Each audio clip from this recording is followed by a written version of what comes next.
খাল বিলও শুকাই গেল, মাছ ধরা বন্ধ হয়ে গেল। যাই, যা করে ভগবানই করবো।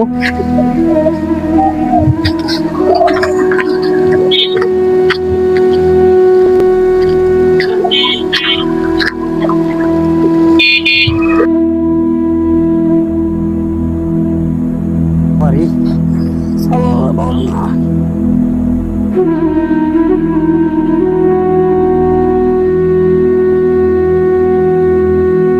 আরে গোবিন্দ, তুই এখানে বসা? আমি সারাটা গা থেকে খুঁজে খুঁজে হারাই নিয়েছি।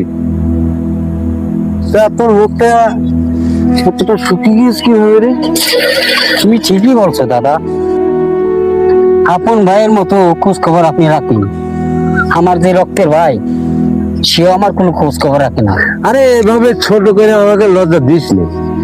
আমি তোদের আপন না হলেও আপনের চাইতে বেশি। আমি যতদিন বেঁচে থাকি তোদের সব সময় খেয়াল রাখবো। এখন বলতো তোর কি হয়েছে?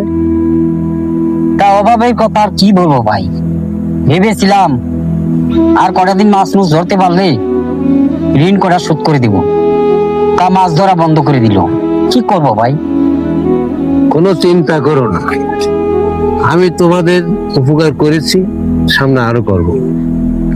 তোমার নাকি থেকো না, কিছু পয়সা লাগলে আমার কাছে নিয়ে এসো। একটু একটু দয়া করেন দাদা, একটু দয়া করেন। আচ্ছা ঠিক আছে,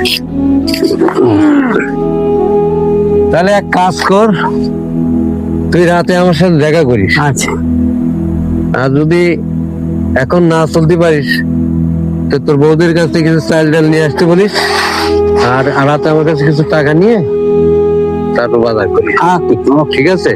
আমি আবার ওই তো নারিশা ঘাটে যাবো, ওই ভৈজ বাট পার ওর কাছে কিছু টাকা পাবো, ও ধানাই বানাই করে। ঠিক আছে? নারিশা ঘাটে যাবো। ঠিক আছে, নমস্কার নমস্কার। আচ্ছা আচ্ছা, ঠিক আছে। ওই ভৈজ করে গেল রে, ওর দেখলাম একটু। এই দাঁড়া দাঁড়া দাঁড়া, ও ভৈজ,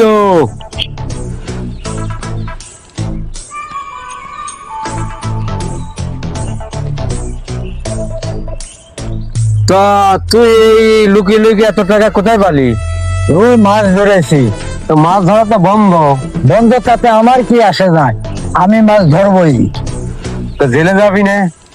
ও জেলেও খাবার, বাড়িতেও খাবার, এক জায়গায় গেলেই হলো। তুই জেলখানা বসে ভাত খা,